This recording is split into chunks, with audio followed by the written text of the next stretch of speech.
मुंबईसह ठाण्यामध्ये देखील सार्वजनिक गणेशोत्सव मंडळातील गणपती आगमनाला सुरुवात झाली असून ठाण्यातील सर्वात जुना आणि मानाचा गणपती असलेल्या श्रीरंग सहनिवास सार्वजनिक गणेशोत्सव मंडळाचा आगमन सोहळा वाजत गाजत संपन्न झाला। फटाक्यांच्या आतिषबाजीमध्ये पार पडला हा आगमन सोहळा। तर 1971 साली या मंडळाची स्थापना झाली असून यंदाचं हे 54वं वर्ष आहे। गणेशोत्सवाच्या माध्यमातून सामाजिक संदेश आणि कार्य करणारे हे मंडळ आहे आणि त्याचाच आढावा घेतला आमचे प्रतिनिधी कुणाल भोईटे यांनी। पाहूयात। सर्व ठिकाणी आपल्या लाडक्या बाप्पाचं आगमन जे आहे ते जल्लोषात होताना पाहायला मिळतंय। मी सध्या वृंदावन या विभागामध्ये आहे आणि सहयोग निवास जे काही सहनिवास गणेशोत्सव मंडळ आहे या मंडळाच्या वतीने आपल्या लाडक्या बाप्पाचं आगमन सोहळा जो आहे तो मोठ्या उत्साहात पार पडतोय। आपल्यासोबत काही पदाधिकारी आहेत। सर, कितवं वर्ष आहे मंडळाचं आणि कशा प्रकारे हा गणेशोत्सव साजरा केला जातो?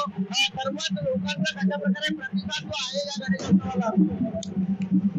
सहनिवास गणेशोत्सव मंडळाचं हे 54वं वर्ष आहे।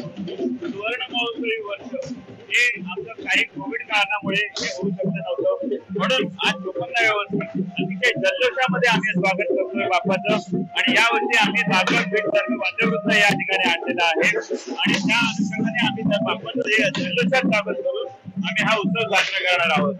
आपण जर पाहायचं झालं तर ही बाप्पाची सुंदर अशी मूर्ती जी आहे ती आता आपल्या मंडपामध्ये विराजमान होताना पाहायला मिळणार आहे। आणि आज बाप्पाचं पहिलं दर्शन आपल्या डोळ्यामध्ये साठवून ठेवण्यासाठी सर्वच जे श्रीरंग सहनिवास गणेशोत्सव मंडळाचे पदाधिकारी नागरिक या ठिकाणी उपस्थित राहताना पाहायला मिळत आहेत।